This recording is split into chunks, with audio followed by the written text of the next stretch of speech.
All right, ladies and gentlemen, welcome back to the vlog. Welcome back to the channel. I got a special treat for you today. Oh my goodness, a special treat.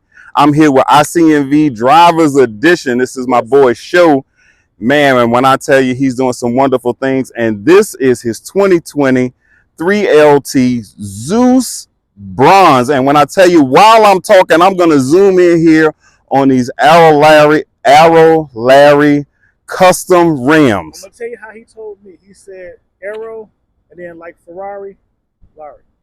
Arrow Larry. Got it with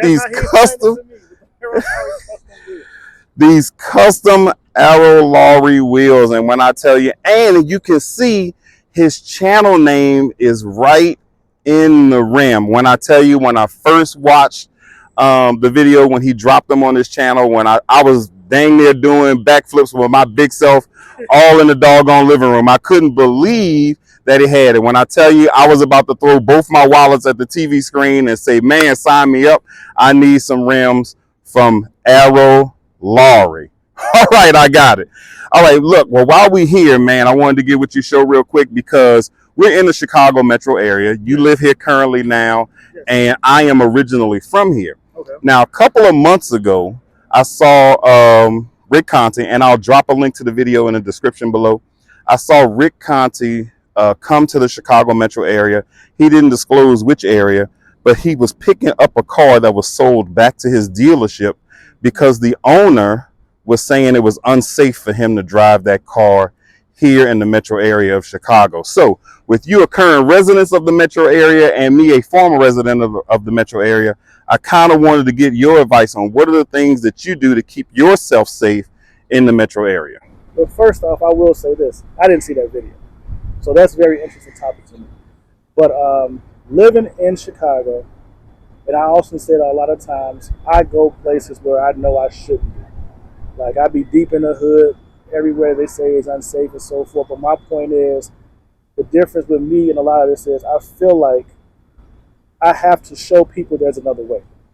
So I look at what I'm doing to hopefully give people inspiration and motivation to do something else, that a legal means isn't the only way to get something nice. So that's why I'm there a lot. And like I tell everybody, not just telling you off camera, is I attend a lot of events and people that say, hey man, can you show up? I show up for that purpose, especially if it's back and I feel like an underprivileged area, because I grew up in an underprivileged area. So I feel like I'm giving back. Okay. But now to address his question, or your question, is honestly, I don't really look at it as, I guess how you said it. I did drop a video kind of touching the subject because what I feel like is, and that's why I call the video, Are You Ready to Own a C8? Is he wasn't ready to own a C8. A lot of people comment on these cars not owning the car. So that's why, like, a lot of stuff I hear on Facebook and so forth, people like, oh yeah, this, and this about a C8. I'm like, you own one? Well, no, I haven't got one yet because of this. Well, all your stuff is hearsay.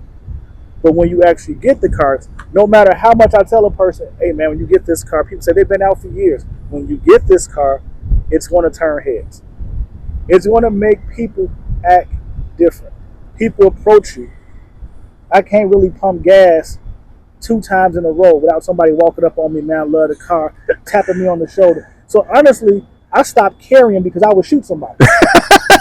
So I had to come to terms with the fact that if somebody wants to steal it, not trying to put it on camera, but let them have it. Right. You know, you got OnStar, you got several other things you can do to your car to get it back, but let them have it, because at this point, it's still insurance claims for more than I paid for it. So I'm not, to me, it's not like I'm losing out, because unlike a lot of people, and I say it again, I am not afraid to take my money and go buy something over MSRP to drive it today. So I feel like that's the reason why a lot of people feel the way they do, because they like, if I lose it, I can't replace it. But in the grand scheme of things, Chicago's a metropolitan area. You probably hear across the country, because all they do is showcase our negative. It is, we have our bad parts, but not once have I truly felt like I was in a situation where I was about to get robbed or jacked in this car. Most people, if you greet them with a smile, it changed the whole demeanor and character of the conversation. I like that. I like that. And the thing I would say to you too is because what I learned, especially growing up in the hood, is nobody wants to be embarrassed or punked. So a lot of people that come to you with a tough demeanor so you know they're not serious or you won't disrespect them in some type of way. But usually like, hey bro, what's going on, man? How you doing? Their whole demeanor changes. So you can diffuse a whole situation just by the way you approach or talk to somebody. Wow. It's interesting that you said that because I've actually been here for a couple of days now. And some of the exact same scenarios that he's talking about has already happened to me. And I'm glad you mentioned that because I did greet those same people with a smile and answer questions and, of course, also plug the channel. Right. And also plug the channel. And it really kind of changed everything. And they were just simply asking questions and being inquisitive about it because this car does grab a lot of attention, especially when you riding around in one of the rarest Zeus bronze Corvettes there are in the metro area. In fact, in the country. Whoa, I forgot. This is a worldwide seller now. Yes. In the world. So off camera, you were just recently telling me this was one of 100 convertibles. One of 100 convertibles for the year 2020. A little bit deeper than that because if you look at the interior combination, it's like one of 23. And this color as a convertible with that interior. I think even with that interior alone is maybe one of 150 or 160. So it's even rarer. The interior in this color combination is even rarer than the actual fact it's convertible. Wow. So, now, also off camera, we didn't get to pick this up, but he is definitely a true convertible fan because he is not appreciative of the coupe. But that's okay. We're going to school him and educate him now, and then maybe for his Z06 because he's chasing the Z06. When he gets his Z06, we're going to hopefully make him make sure it's a coupe so we can show off that beautiful twin throttle-bodied flat plane crank motor. Now, I'm going to be honest with this man. Y'all going to hear it here first. I only want the Z06 because somebody told me I couldn't get it. It was never on my radar. I originally said I'm going to get a C8 or a Z06. I got the C8, so the Z06 kind of fell off my radar. But somebody told me I couldn't get it. So it was more of a cockiness type thing that did it. But it's not cocky, it's just the fact that I was in car sales for so long, I know how to navigate the market to get one. And that's what I was trying to do. But honestly, I really prefer the E-Ray. Man after my own heart. Man after my own heart. I'll tell you why. Ever since I saw the BMW i8, yes, that setup intrigued me, but the i8 never had enough power. But then they brought out the Acura NSX. A lot of people hated it. I blame myself for not getting it because I had a great deal on one when they was offering $40,000 off MSRP. I just didn't jump.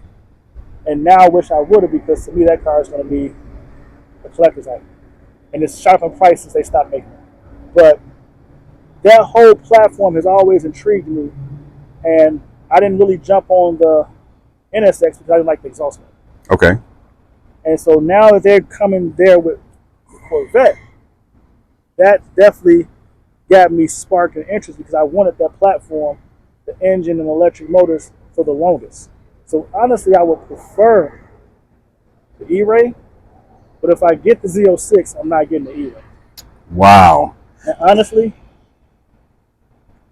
I wasn't even planning on going after another Corvette. But I was going to keep this one and then literally try to go next until like maybe a R8. Actually, I was thinking more of a McLaren, but they just break down so much. But again, that's me being on the outside, not actually being an owner. Just hearing the rumors, and I've locked into like, hey, McLarens are unreliable. Right. I've never experienced this firsthand. So, right. But my ultimate goal is to get a Huracan, which I should have got, but I stopped chasing it for the Z06 because they now got one that's just came out that's quite affordable for a Lamborghini Huracan, just like that. But it's quite affordable, so I should be chasing that right now, but my mind is not even on it because I'm messing with the Z06. So, couple of things that you mentioned, and let me tell you guys, this is a true story here on how I ended up following this channel. This is actually my very first time meeting him, but I started following him because he was into some of the same things that I was into, because he mentioned the BMW i8, and that was one of the cars that was on my radar, as well as the Acura NSX. That was also one of the cars that was on my radar at first as well. Now, I knew about the rear engine C8 that was coming, because I originally was going to get a C7, and then when I talked to my dealer, he said, well, you know what, they got something else in the works. So I said, okay, I'm gonna wait, and I just waited with my Camaro, and that was enough thrill at the time. Oh, but I'm so glad when I got this. But he mentioned those two things in one of his videos, and that's what made me started following him. Now, something else that I just learned, that he came from an inner city type neighborhood as well. And I've never mentioned this on my channel, but here in the Chicago metropolitan area, I'm off of 68th and Cornell. So I do like the idea of going back. I have gone back to my neighborhood since I've been in town for the past couple of days. Didn't see anybody, but I do like the inspiration that you're trying to give to other people who were in our same predicaments and situation, so we can show them positive male black role models of what you can accomplish when you do things the way you do. Now, I stayed a member of his channel, and when I tell you, I'm gonna drop a link to his channel in the description below. But I stayed, no, not a problem, but I stayed a member of his channel because of some of the other things that he was mentioning as well. Oh, gotcha. I was wondering where that beeping was coming from. I lost my train of thought for a hot second, but nevertheless, this is definitely an individual that you want to watch. Oh, I remember what it was now. He mentioned that he has a knowledge and history of car sales, and some of his videos definitely go in depth to that. As the, you know, here's one of the things that caught me. I refuse to pay over MSRP. However, you've heard me mention in previous videos that I believed I was doing my dealership a favor by allowing them to sell me the extended warranties. He mentioned in one of his videos that, well, you still really kind of paying something over than what you really actually agreed to as far as just the MSRP for the car. Now, you know, as I mentioned in previous videos before, I went out the door with 83.4 on this 3LT. And that was with tax, title, license, and those extended warranties that I purchased. And I thought I was doing them a favor, because this is definitely something that you do not need. And I even bought the gap insurance, and there will not be a no gap whatsoever. In fact, if something ever happened to it, this is like something he mentioned, I looked up the current value of this car from the insurance perspective is going at over $90,000. And I told you, I went 83.4 out the door. So I'm already over anyway, so there will never be any gap. But I still try to do my dealership a favor, because I heard the horror stories everywhere else about 10, 15, 20. And shoot, I think in one recent video you showed that there was a 3LT, I think a 22 C8 being sold for $193 in one of your videos. I know I saw it. I screenshot it. I'll show it to you here off camera in a moment. Okay. But ladies and gentlemen, I want to thank Show again and ICMV Drivers Edition for coming out. I love the idea when we can get together and kind of collaborate on wonderful Z06s, wonderful C8 Corvettes. Even though his is a convertible, but we're gonna transform him into a coupe guy in a moment. We're gonna try. He's gonna try to get me into a convertible. But and look, let me tell you, I like the convertible. I love the convertible. I rented a C7 because I'm a little fluffy. So I rented a C7 to see if I was gonna even fit in a C8 for when it came. That's all that video.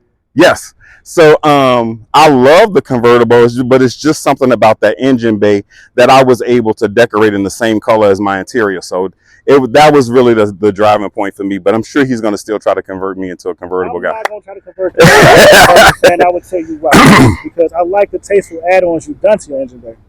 Now, I see people who have a coupe who do nothing to it. They don't clean it. They don't wipe it. There's no lights in it. There's nothing. But they like, yeah, you see the engine back there? I don't want to see that filthy engine back there. That's just me. Now, maybe somebody else feels different about it. Right. But I'm just like, if you're not going to upkeep it to make it presentable, you might as well win with a convertible. And then you sit there and say, when I drop my top, or so another person comes up with the coupe out and they take their top off, and you do have a front. But then you sit there and say, I just got so much stuff in the trunk. Well, see, I never had that problem because my convertible roof doesn't go into the trunk. That's true. That's true. And so to me, what made me really fall in love with this convertible was, like I was telling him off camera, I take a lot of road trips. I do rallies. The fact that I can drop my top and still have my trunk space to bring suitcases and other things, that was the selling point for me. So Well, I can attest to that it is definitely an experience, because coming up here with two suitcases, I was worried about that. I came up here with two carry-on type luggages, my camera bags and everything. However, I was really lucky that all of that was able to fit in the front, so I still had room if I chose to. But the way spotty rain, which you don't ever have to worry about, the way the spotty rain was in the trip up here, I would have had to hurry up, try to pull over and put the top back on or off, or etc. That's my reason for right. I get it. Because I go up and down for 16 seconds. I'm not even complaining. Don't even have to really stop.